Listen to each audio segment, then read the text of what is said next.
আজকের লেসনটা তোমাদের নবম দশম শ্রেণীর সাধারণ গণিতের অনুশীলনী 9.1-এর 22 নম্বর অঙ্কটা করাবো। দেখো অঙ্কটা কি বললো, যদি kn = 1/√3 হয় তবে cos স্কোয়ারে মাইনাস sec স্কোয়ারে ডিভাইডেড বাই cos স্কোয়ারে প্লাস sec স্কোয়ার এর মান নিলেখো। করি আমরা অঙ্কটা। অনুশীলনী 9.1-এর 22 নম্বর অঙ্কটা।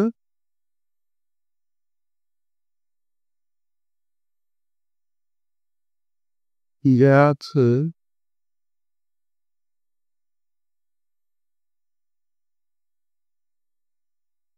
n = 1/√3 কার মান বের করতে বলছে? cos স্কোয়ারে মাইনাস sec স্কোয়ারে divided by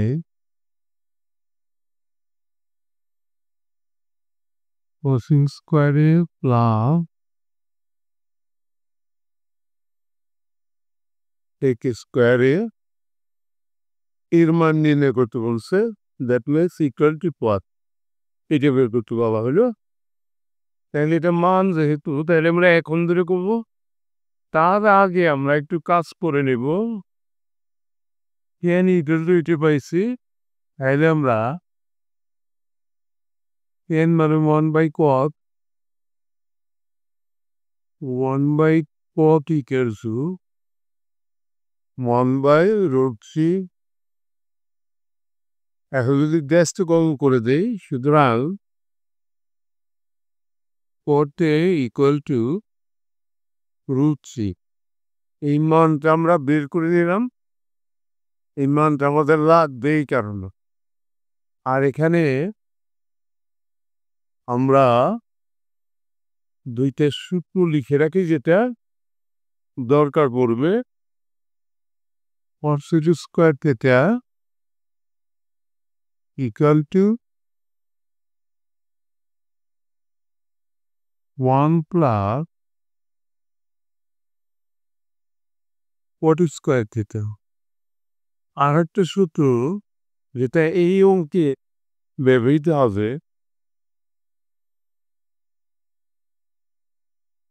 sec square theta equal to 1 plus tan square theta. এখন যার মান বের করতে বলা হয়েছে ওইটা আমরা কোন রকম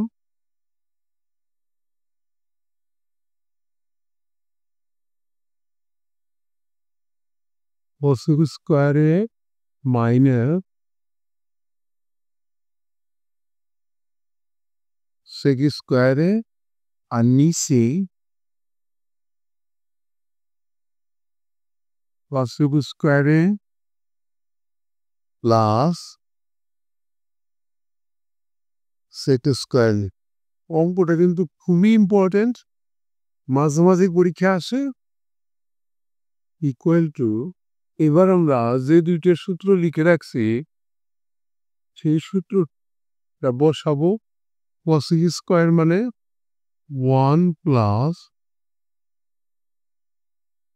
cot স্কোয়ারে আর মাইনাস ব্র্যাকেটের মধ্যে বসাই sec স্কোয়ার মানে 1 প্লাস tan স্কোয়ারে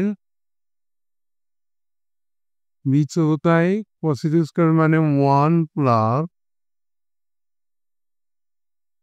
cot স্কোয়ারে প্লাস প্লাস আছে দেখি এটা ব্র্যাকেটের মধ্যে বসাবো না। sec স্কোয়ার মানে 1 প্লাস tan স্কোয়ারে নিচে 1 আর 1 যোগ করলে হয় 2 প্লাস cot স্কোয়ারে প্লাস tan স্কোয়ারে আর উপরে 1 প্লাস 40 স্কোয়ারে ব্র্যাকেটে মাইনাস আছে, সাইন পরিবর্তন হয়ে যাবে, -1 মাইনাস n স্কোয়ার a।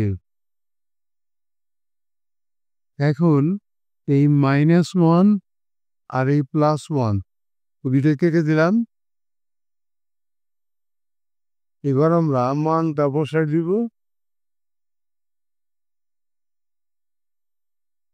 উপরে পটের মান হলো √3,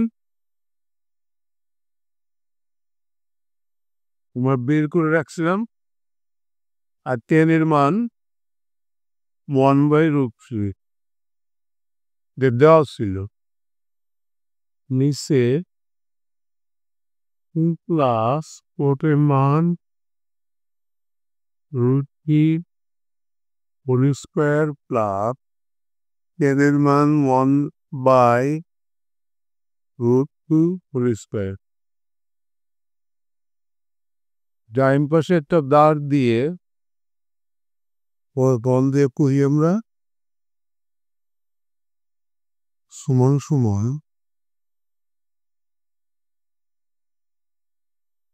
দুটার স্কোয়ার উঠে গেল, তাহলে 3 মাইনাস 1/3 আর নিচে রইল 2 প্লাস c প্লাস 1/3। এখন কিন্তু উপর নিচে লসাগু করতে হবে আমাদের, যেহেতু ভগ্নাংশের যোগ বিয়োগ। উপরে লসাগুর দাব দিলাম, লসাগু হইল 3, আস্তে সংখ্যা লসাগু দ্বারা গুণ 3 3 10 মাইনাস পরের সাথে লসাগুর সাথে মিলে গেলে উপরে যা আছে তাই। এবার নিচে লসাগু করবো আমরা, নিচে লসাগু হইল 3, আস্তে সংখ্যা লসাগু দ্বারা গুণ 3 গুণে 6 প্লাস আস্তে সংখ্যা লসাগু দ্বারা গুণ 3 3 9 প্লাস পরের সাথে লসাগুর সাথে মিলে গেলে উপরে যা আছে তাই, সমান সমান দুইটা ভগ্নাংশ আছে। আগে আমরা দুইটা ভগ্নাংশ লিখে নিই। ওই হবে 9 থেকে গেলে 8, নিচে 3। আর এই ভগ্নাংশ উপরে যোগ করলে 10 16 আর নিচে আছে 3। উপরে নিচে দুইটা ভগ্নাংশ থাকলে আমরা কি করি, উপরের ভগ্নাংশটা আগে লিখব 8/3, নিচের ভগ্নাংশটা গুণ চিহ্ন দিয়ে উল্টাই দিব, উপরে গেল 3 আর নিচে গেল 16। তাহলে 3 3 কেটে দিলাম, আর 8 দিয়ে যদি আমরা 16কে ভাগ করি তাহলে 2 বার যায়, তাহলে হলো এটাই কিন্তু আনসার। এরই সাথে কিন্তু আমাদের আজকের লেসনটা শেষ হয়ে গেল। অবশ্যই তোমরা পরবর্তী লেসন দেখবা। Thank you for watching, see you next.